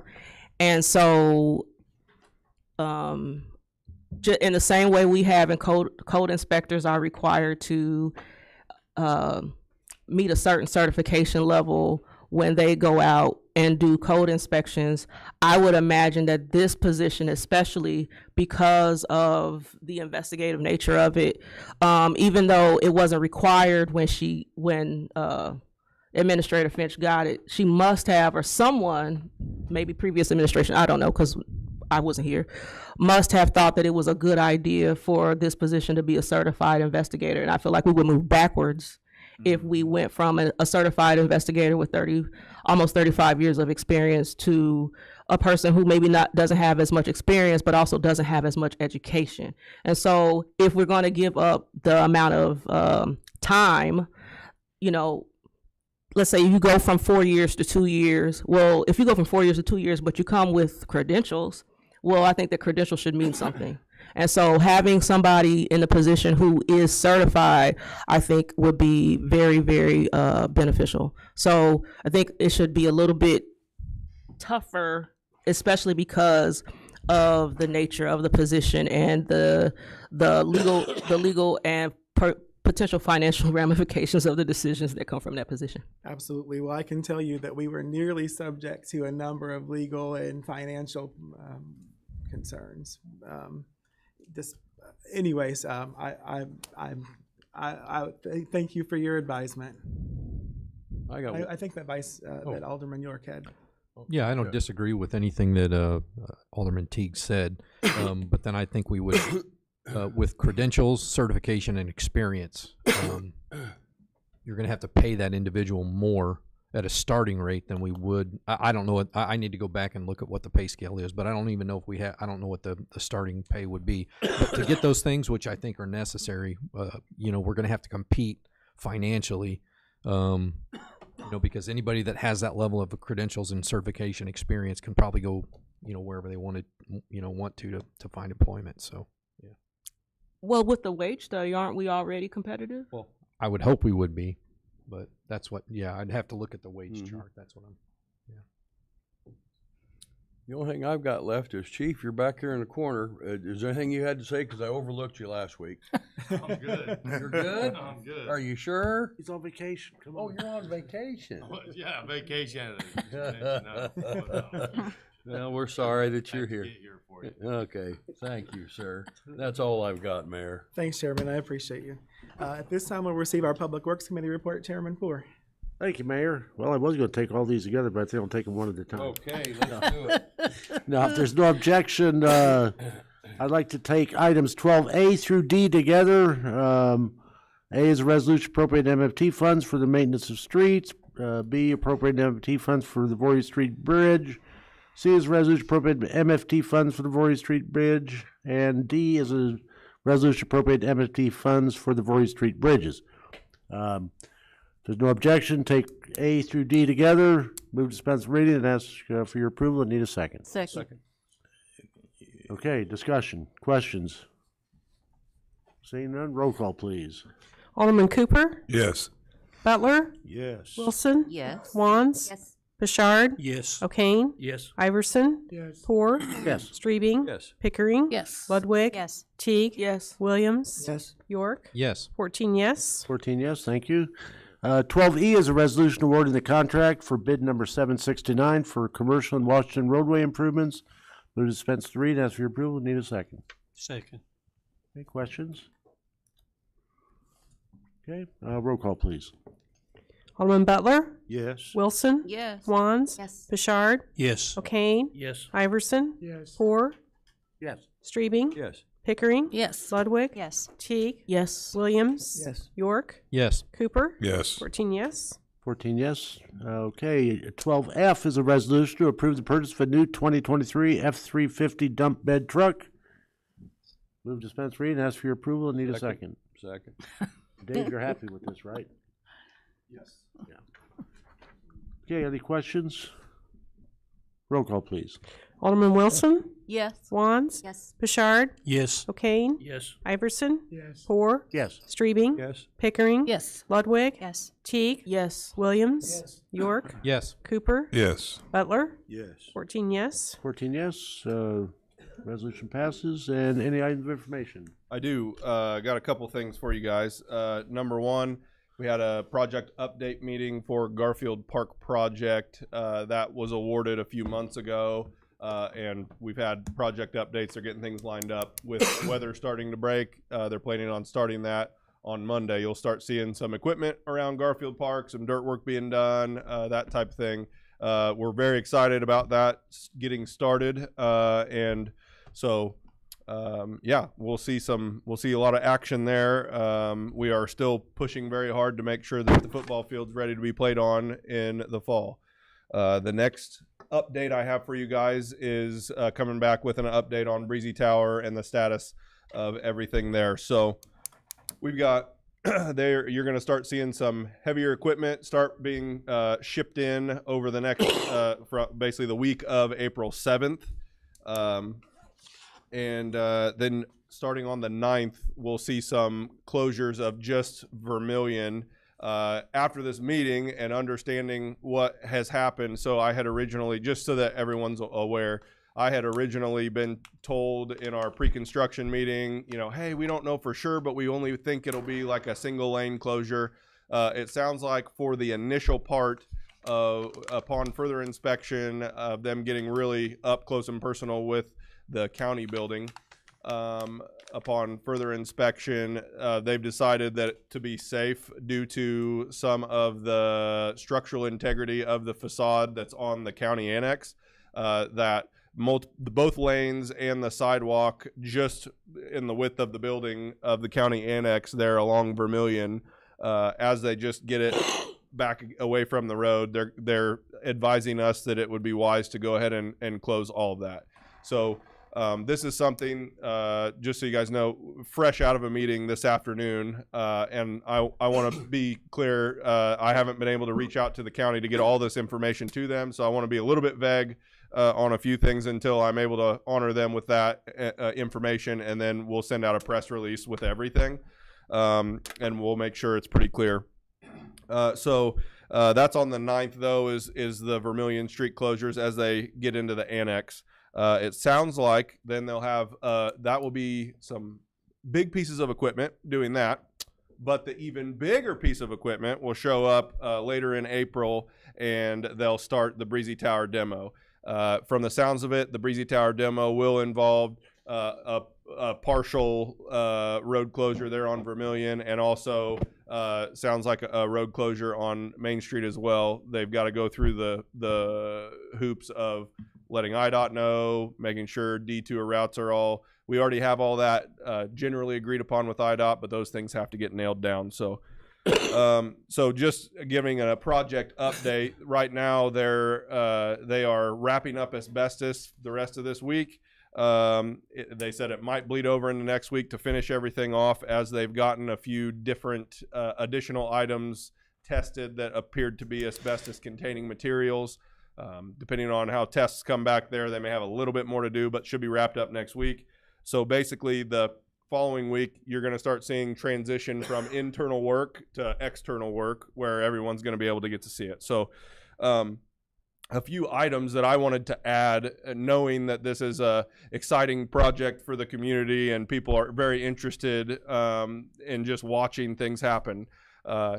So I would just advise, make sure that we are, if you're out and visiting the site and checking out what's going on, please kind of stay back from the fences, and please don't approach any of the workers that might be outside the fence. They will at times have spotters. They have notified us that will be, have radios and be actually watching an operator's blind spot as he's way up high and reaching around. They'll have different spotters that'll be around with mics and everything for that. So they'll be outside of the fence. Please don't approach the workers as they're focused. I would hate for someone to take their eye off the ball and something happens. So just kind of let them do their job, and we can watch and admire their skill sets from afar is what I would encourage. So. Yeah, we don't want to distract people that, Put a camera on the federal building. So that was part of the discussion in our meeting today, to ensure that there's some camera footage of things coming down. So that was part of the discussion. Just a couple of questions in relation to that. Is the whole block of Vermillion going to be shut off? So the whole 100 block, guys? Yeah, so I would envision we're not gonna allow traffic to turn off of Main Street onto. However, and these are some of the details that I need to make sure we get with the county to work it out. But we're trying to make sure that they've designed it in a way that there's some sort of a drop-off zone there at the courthouse, maybe through the parking lot, to be able to get back out. So we've got to get those details worked out with the county, and I want to make sure we're nailed down on this is, what we can do there but in the press release, I'll show it on a map. Well, one other question I've been asking a lot of the people park in that parking garage and they walk over. Is that going to be closed off too? So Probably they might have to take a slightly increased length of route, but the parking garage, they'll be able to get by. They won't, unless there's which once again, need to talk to the county. I'm not sure if there's access on the north alley of the county building or not. That's one of the things. They'll be able to get to the alley on the north side. They won't be able to get down that sidewalk to the front of the building without going a different route around the buildings. Yeah, if you get a copy of that, let me know. Or yeah, I'll make sure it's in a press release, and I'll send it out with all the details once they're nailed down. Like I said, we haven't had a chance to speak with the county, and I want to make sure we nail down good details with them. Honor them and make sure we have their input prior to putting that out for public. Oh, that's fine. I've just been asked a lot of questions about it too. So, Vice Mayor Teague. Point of clarification, just for my understanding, because I might have misunderstood. So we're saying that Vermillion Street, both lanes will be closed only for one day? No. Okay. No, it'll be. I will say, depending on how things go, they were very reluctant to give hard timelines. So it sounds like the Vermillion Street closure, the initial one, maybe a week or two is what it sounded like. And then the Main Street closure could be a little bit more of a substantial time frame. They're thinking month to 2 months, this is solely dependent on, as they get into Breezy, that facade, which is the main reason, for safety issues and concerns that we've had. They just want to make 100% sure that, passerbys are safe before we open roads up. So, I completely appreciate and honor that thought process. So then follow-up questions are, one, will we be, or can we notify the businesses that are at least on that first block of Vermilion Street between Main and, is it North? Main and North. Yes, so- to make sure that they're aware and that they Yes. can tell their customers. And So they will make sure that they are aware. And just to be clear, we need to work out a little bit of the details as far as a turnaround area. But they're only going to close right in front of the county building to where we might try to.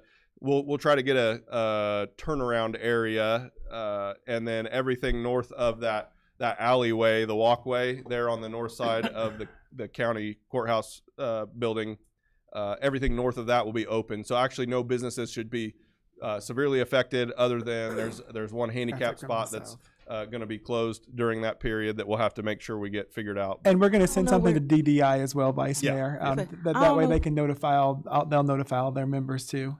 I don't know where you get your egg rolls from, but I would be severely infected by the fact that I might not be able to go. You'll be able to get to it. We actually made sure we had them tweak their closure to make sure that alley is open so that the doorway to that business is open. So. And then the other question is, will South Street be open by then so that if people are trying to bypass, there's a place also for a discussion in this meeting today, and we are pushing. So they're looking at roughly the 24th for that to go into effect. We had a meeting with South Street. We are pushing as hard as we can possibly push to ensure it is open before the 18th for the event at the Civic Center for Easter.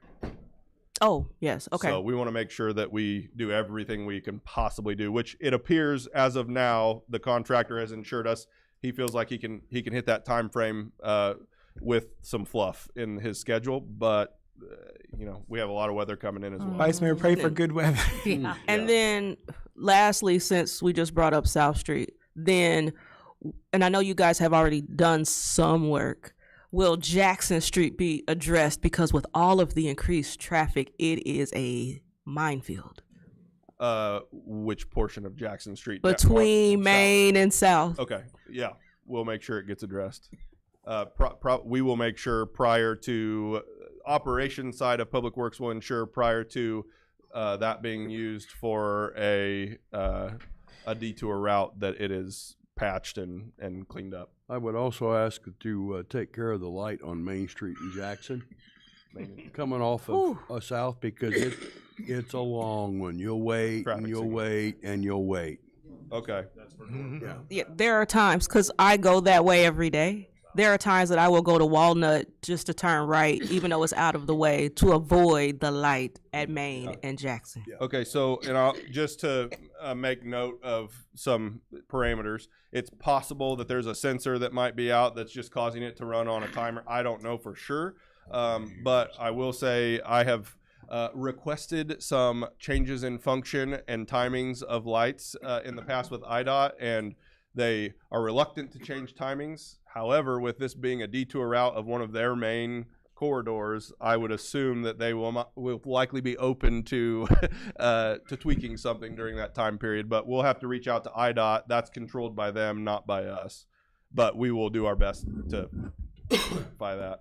A large problem with that intersection, also using it multiple times a day, is if you don't pull up properly, it won't signal. It won't signal that light to change. But it is a long light as it is, though. And if that continues to be a problem, we can actually mark the sensor. We've done that before in the past as a temporary solution. Mark the sensor with paint, and people usually will see it and be able to make sure they're hitting the sensor. If that's the problem, I'll make sure we look into it and check it out, though. Thank you. Okay, any other questions, comments? Mayor, we will meet in these chambers 6 p.m. next Tuesday, the 8th. Thank you, Chairman Poor. Any items of information for the good of the cause? We do not have a need for closed session. Having satisfied the agenda, I will entertain a motion to adjourn. So moved. Second. All those in favor, please signify by saying aye. Aye. Any opposed? We are adjourned.